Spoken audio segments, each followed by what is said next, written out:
Thank you, Mike. Blythe, could I please invite you to present next? Yeah, yeah, sure.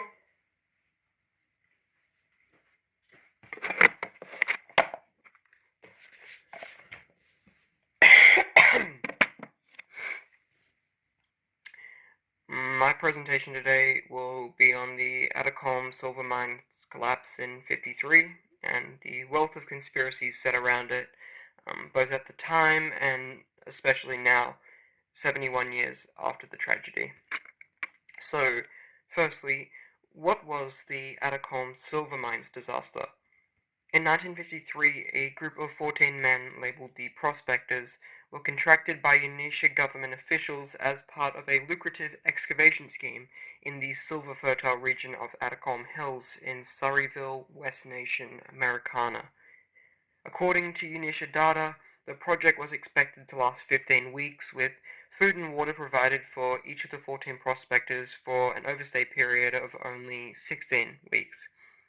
Each man was supplied with only rudimentary mining equipment and safety gear, with the average working day across the first 2 weeks seeing the sustainment of around six injuries across all 14 men. However, the intrigue in the Atacom disaster doesn't lie in the specifications of the assignment, but rather in the mundane details that led up to the project's commencement. On April 12, 2 days before the project was set to begin, a transport vehicle carrying all 14 prospectors and the management team reached Derry Enclave, Cresford, where the group was believed to have been intercepted by rogue militia forces. As the case was deemed confidential by Unisha operations, details on the mining company remain, to this day, extremely vague. This mystery has prompted many popular theories to entertain conspiracies surrounding the events, with many eyewitness accounts claiming seeing a large group of men forced out of a vehicle in the outer suburbs of Derry, with their descriptions matching those of the prospectors.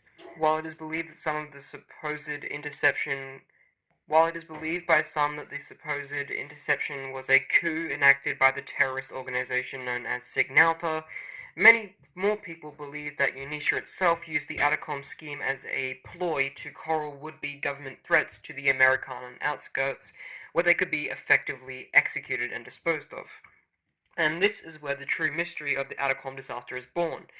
You see, on April 30, 1953, after a potent combination of methane buildups and dust stir-ups caused the mines to explode, none of the 14 prospectors, or their managers for that matter, bodies were found amongst the rubble.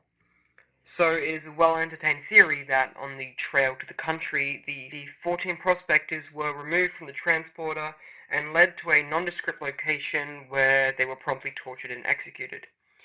Though little in the way of substantial evidence exists to support this theory today, it is nonetheless a significant historical event and an extremely interesting article of Unisha history itself. Thank you all for listening to my presentation.